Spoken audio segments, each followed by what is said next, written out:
Hi, welcome Mcdoodles. How can I help you? Hey boss, I just wanted to say I'm not feeling so well and I might have to You're fired.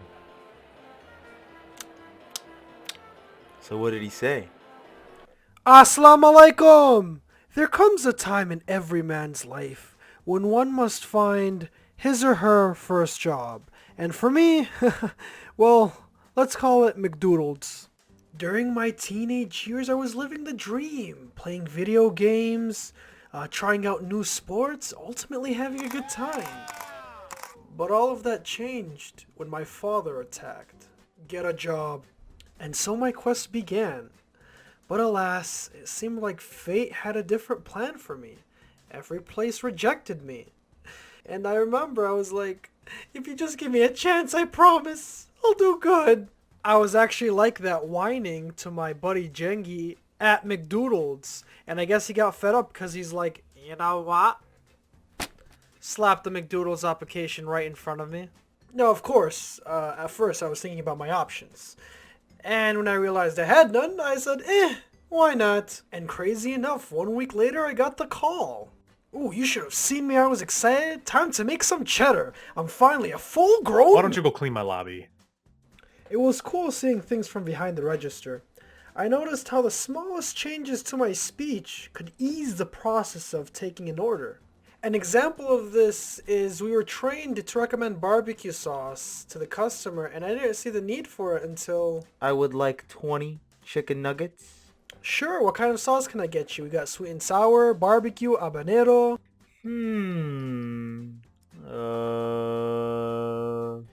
When it should go more like, can I add barbecue sauce with that? Okay. Awesome, and what kind of drink would you like with that? Working at Mcdoodles was hard at first, especially because I worked the front desk. I was blamed for everything. There's practically no fries in here. How am I supposed to eat this pizza without my drink? You forgot the pickles! But nevertheless, I had to stay professional. But it wasn't always that bad. Let's look at the positives. As a bonus, I got to learn a bit of Spanish.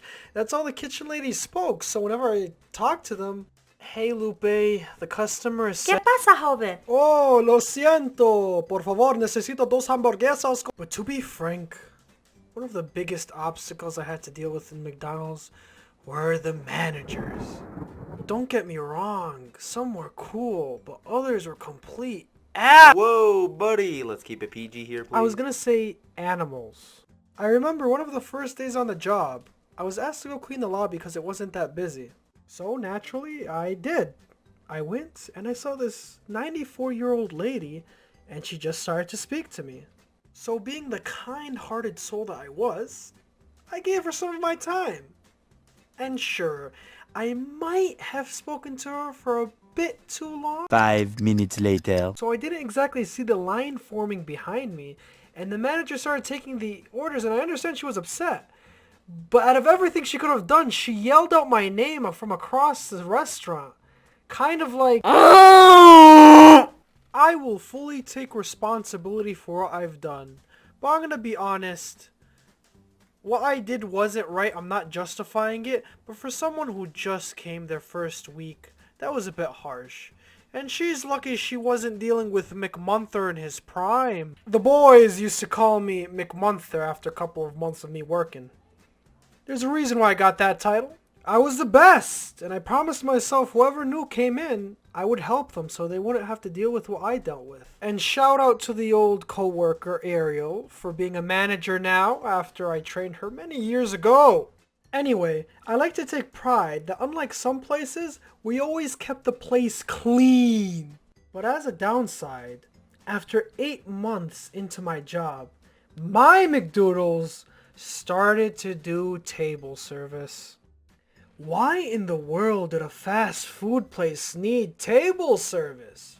I mean, listen, I'm all for taking food for old folk, maybe even a woman with kids. But everyone?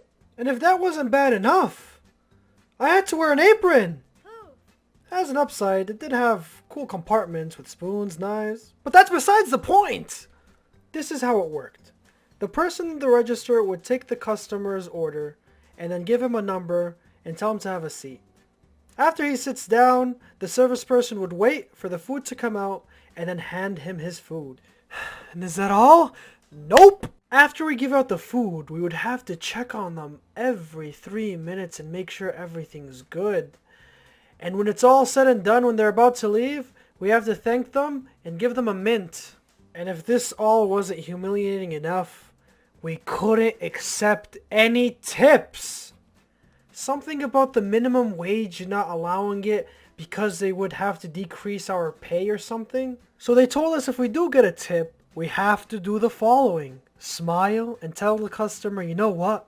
This is going right in the Mcdoodles charity box. From our own free will. And I'm all for giving charity, but I like to have that option. And I'm gonna be honest, if the customer insists on giving me a couple bucks, how can I refuse? And I guess the best advice I could give the people working fast food is get the job done and get it done your way. That and don't let the manager see you. Why don't you give me another round? And that's it. That's Mcdoodles. Thank you everyone for watching. I've had this idea in my mind for a while, and it will definitely not be the last. Mcdoodles will return.